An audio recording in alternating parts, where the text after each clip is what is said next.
Hello and welcome today. Today I'm going to be talking about Van Richten's Guide to Ravenloft.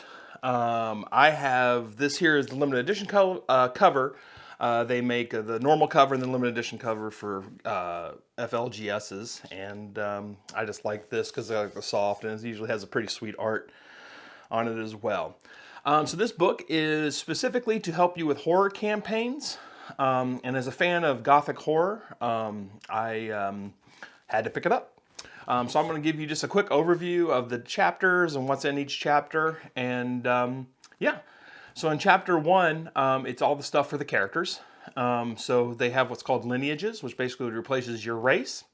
They have a Dampier, which is a half vampire, half ogre, orc, dwarf, elf, whatever your player character is. Then there is what's called a Hexblood, which is basically you made a bargain with spooky stuff. One of the prime examples they give is a hag. So that's where your power comes from, is the bargain you made.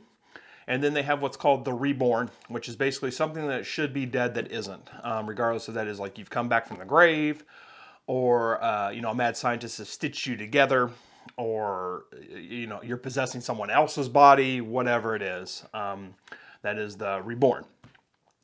Then they give you what's dark gifts, which are basically like monkey paws kind of thing, where they give you a bonus, but there is a negative to it.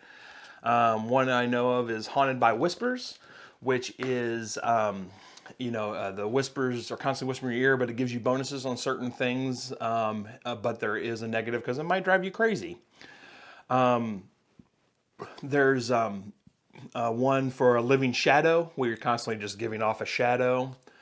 And there's more than just those two. Those are just the two that I picked out. There are 2 new subclasses.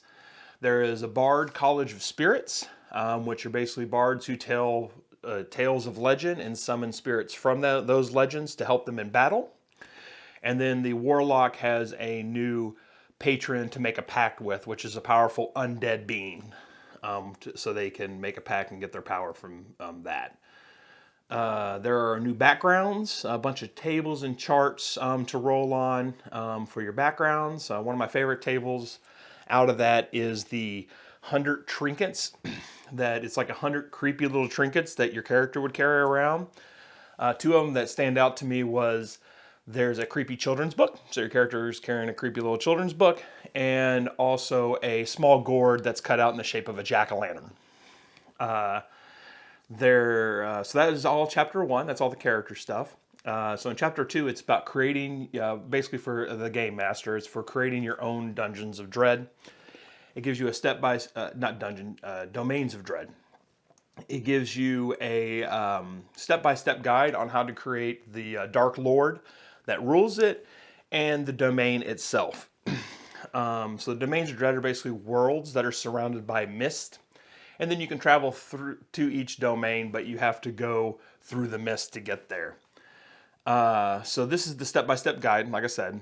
So it gives you a bunch of charts and tables and stuff to help you create your Dark Lord and your domain where you're going to drop your characters in.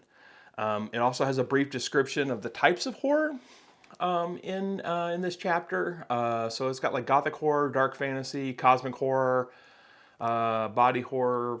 There's like 12 to 15 of them. And then it also gives you tables in each section to create that type of horror. So the Gothic horror has different tables than like the body horror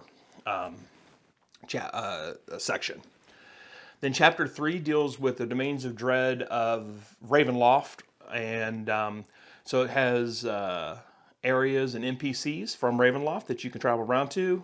Each area has a different type of horror that they mentioned in the preceding chapter. And then after the Ravenloft, they also give you some other Domains of Dread that isn't Ravenloft focused. I just wanted to mention my favorite one out of there is in Eberron, one of the lightning rails crashed and had a cataclysmic wreck, and everyone is undead now on a train that travels around. And all I can think of is the Phantom Train for Final Fantasy 3 or 6, and I was like, I got to put my characters on the Phantom Train. So I thought that was really awesome. Then also in this chapter is people and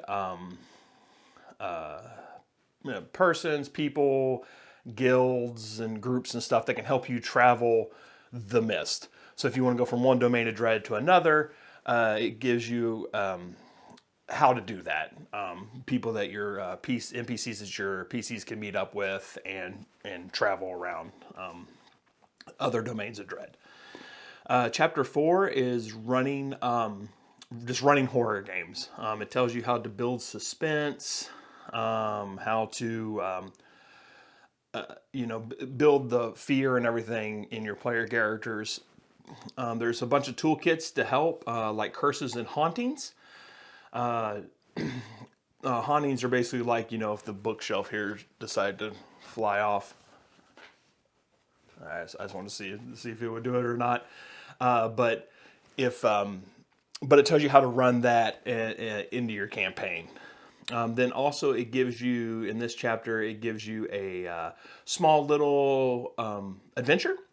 It's called the House of Lament. It's for party levels from first. It takes you to third by the end for 4 to 6 PCs. And it deals with a haunted house and seances and stuff. So it shows you the hauntings and stuff they mentioned actually in action in an adventure. It also is a springboard into a Domains of Dread campaign. So the ending kind of springboards you into playing, a greater campaign within the Mist and the Domains of Dread. Then Chapter 5 is a bestiary. It's got about 15 stat blocks, 12 to 15 of them. And they deal with like ghouls, ghosts, and everything you would expect in the Undead book. One of them is, which I thought was the Doulahan, which I thought was already a stat block in another book. But, there's the Headless Horseman, so it tells you it has a stat block for him if you ever want to run him. So that is just a quick overview of this book. So if you like horror like I do, or Scooby-Doo, then I would pick up this book. If you don't like horror, it's not your thing, you can skip it. But I thoroughly enjoyed the book. I'm definitely going to use some hauntings and trinkets and stuff for like special adventure nights, like during Halloween and stuff. So if you're interested in picking this up, of course, check your friendly local game store first. They might have the limited edition cover because they get those. And if you can't get it there, you're welcome to check out the link below. And I appreciate it, and y'all have a good one.